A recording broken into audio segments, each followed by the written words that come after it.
Hello badminton fans and welcome to Badminton Racket Review and to this racket test number 671. And today we have something quite unique to represent to you here. It is a racket from a company called Jnice. I'm not sure if it's pronounced differently in Taiwanese, but certainly that's how it reads, Jnice. And this racket is called the Black Panther Ltd. It says on here their 10th anniversary, but I'm not sure if it is their 10th anniversary or not. However, you are probably thinking, what are you talking about? Jnice, who's Jnice? Where they come from now?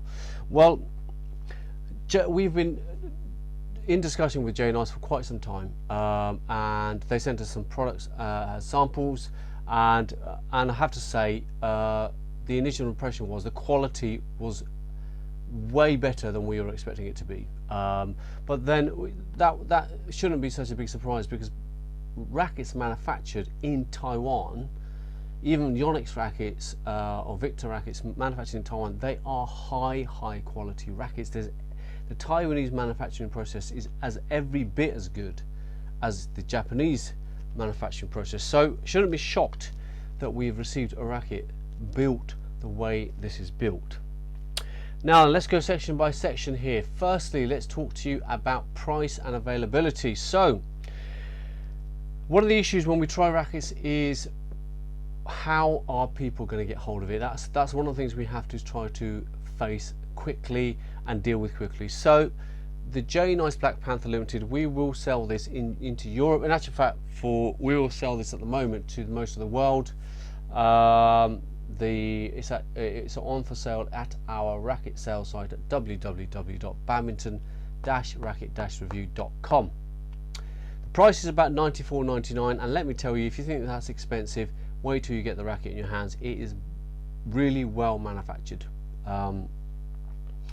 We will try and make the Black Panther Ltd at least a few samples of the racket available in India via our racket sales site there too, which should be fully up and running in the next month or two. Okay, so you know the price, you know the availability. Let's talk about racket specification. So the racket weight, it says here it is 86 plus or minus 1 gram, which means that Jnice rate this to be a 3U racket. Now the E-zone testing for this racket, when we did the weight test, it had Jnice's own grip and only their grip on. This has obviously been over gripped because, well, this is as a hint to you, one of our team now use this racket, and obviously at the time of the weight test it had Jnice BG65 string, and it weighed in at 90.1 grams. I was just trying to find the let's see, I've got my E-zone page open here, I'm just looking at it there. Yeah, 90.1 grams the weight of the racket, and that, you know, that may come across as, well, that's quite heavy, it's not particularly light, but we'll come on to that later on. So 90.1 grams as supplied by Jnice, with the same grip as they supplied it, and the Jnice BG65 string, which is the same string we use in all of our rackets. Now the balance of this racket, it says here, is head heavy, so the balance towards the head. Now the E-zone testing shows the racket to be also head heavy balance. Now that's quite rare because our balance point is normally a little bit different to the manufacturers, but in this case it's spot on the money. The shaft stiffness of this racket, it says here it is heading towards stiff, and the E-zone testing also shows this racket to have a stiff shaft. Now, right now, if you think about the picture that's building in your mind, it must be a 3U racket weighing 90 grams, head heavy, super stiff. Oh my God, what are we actually talking about here? An Astrox 99, Astrox 88, you know, where are we at?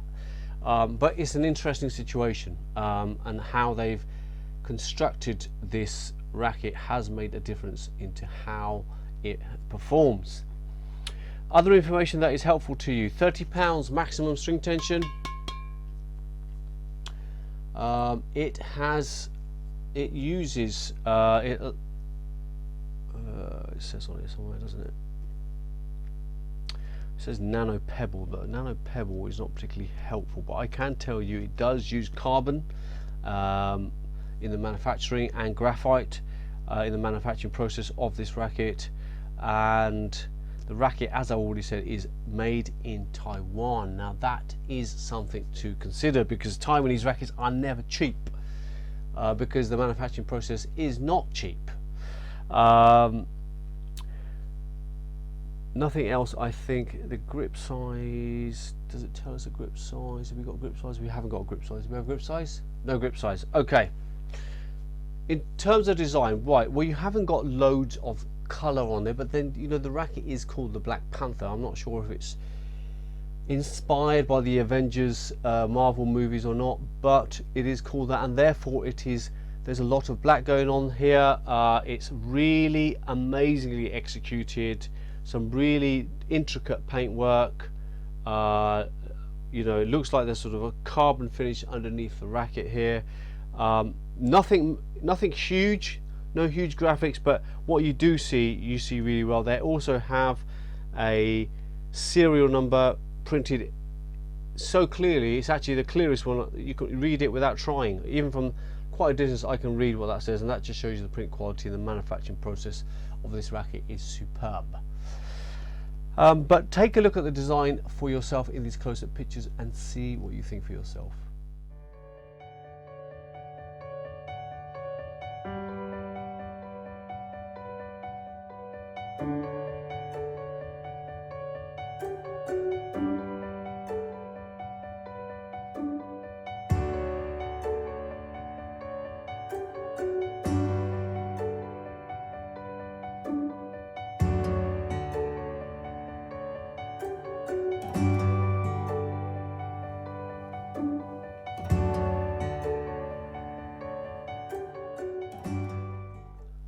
Okay, so normally at this point we would head across to the E-zone. For those of you who know what the E-zone already is,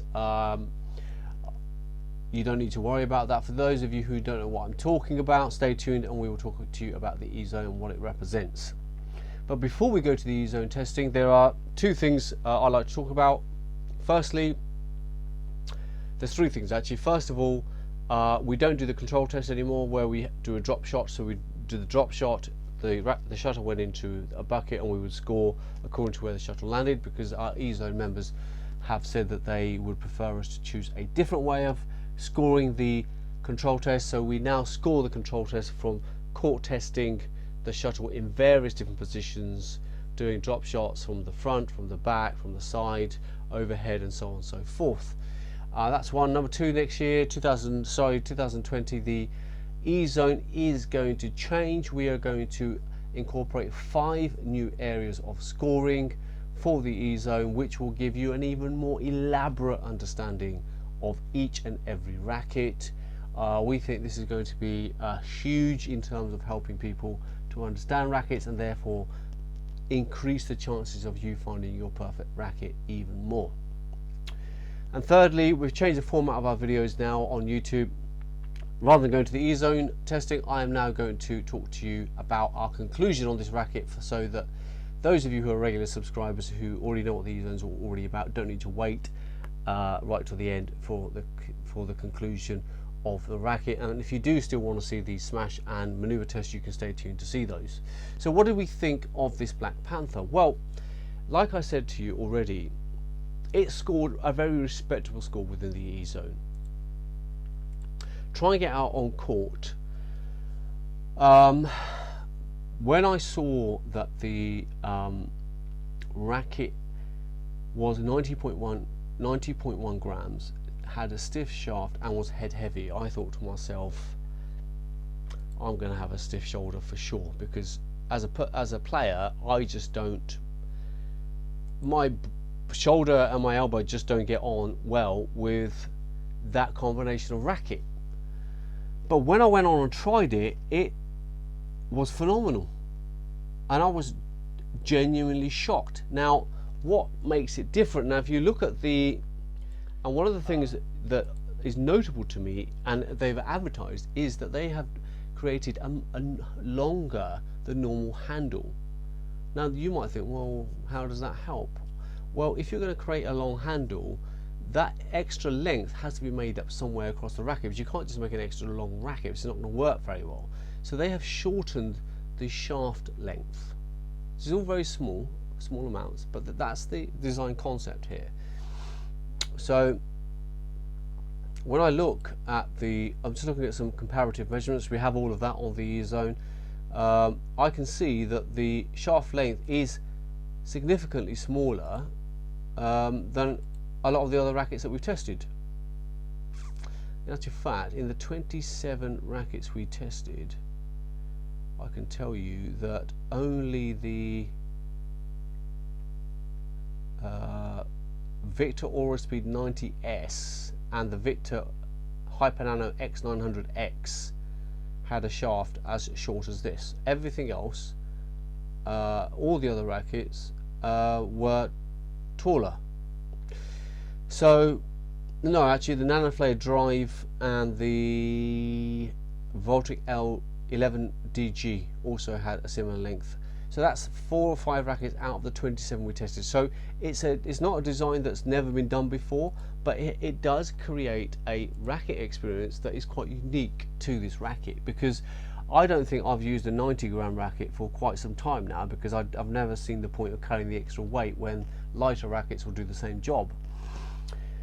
So to conclude with this racket, I would say that it offers strengths in all areas. It offers great overhead play, it offers great defense, great drive ability, and great smash ability, and also great control ability. So all round it's a bit of a star, to be honest with you, and I think that you could use it for singles, and I think you could use it for doubles. It's a definite thumbs up, be in no doubt of what I'm saying. At £95, we're in the Kawasaki King K9 territory at that sort of price. We're in the, not far off, another £10–15, we're in the Mizuno JPX arena.